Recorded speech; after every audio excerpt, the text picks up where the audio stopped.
Lawmakers in Florida are advancing legislation that would ban children under the age of 16 from using social media. Studies have found that social media, it causes a chemical reaction. It's a dopamine reaction in the brain, just like any other addictive process, just like OxyContin, just like any of those. They know that. This isn't guesswork anymore. Right. You know, it used to be kind of a joke. Well, I wonder whether this is affecting their brain. Is this why they're in front of their phone 12 hours a day? Well, no, it's a little more complicated. It's the same analysis that you would use for any addiction, and it's, I love the term, it's not my term, it was given to somebody, digital fentanyl. Yeah. Digital fentanyl is what it's called. One of the Florida legislators came out and said, we got to do something about it.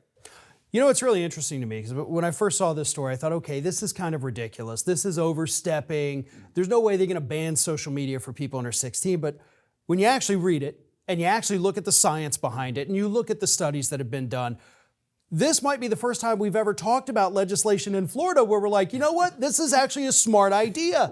This is a good, important thing here because the studies are overwhelming. Even the U.S. Surgeon General has come out and said, listen, these social media apps for these young people in this country are as addictive as drugs. Yeah. It's doing the same thing to the brains. What it does is it opens a whole new avenue. Okay, you have something called constitutional police power. That is where government has the right to say, where health, safety, and welfare is concerned, if we have enough evidence that something's affected, it overcomes a lot of the obstacles, such as First Amendment obstacles. It can actually overcome that. And so here you've got, it's an entire body of science. They've done PET scans, they've done all types of studies, and they see there's a difference taking place in the brain that's exactly like you see with OxyContin. It's a dopamine change.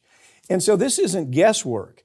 And so with this right, I think the police power, they're going to be able to make some inroads. New York is way ahead on it. Right now, they're pulling out all their guns. Utah, ahead on it. And they're trying to say, listen, why are we ignoring this? We don't ignore it with drugs, do we? We don't ignore it with alcohol.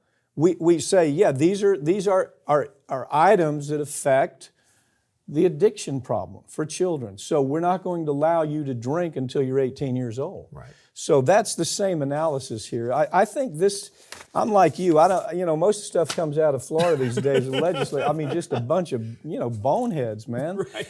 But you see something like this and you go, wow, maybe there's hope. It's got bipartisan support, which Yeah. is rare. And again, it's addressing an issue that has kind of festered for far too long Yeah. to where, as usual with these social media companies, we're once again playing from behind, but we have a chance to make a real difference with this.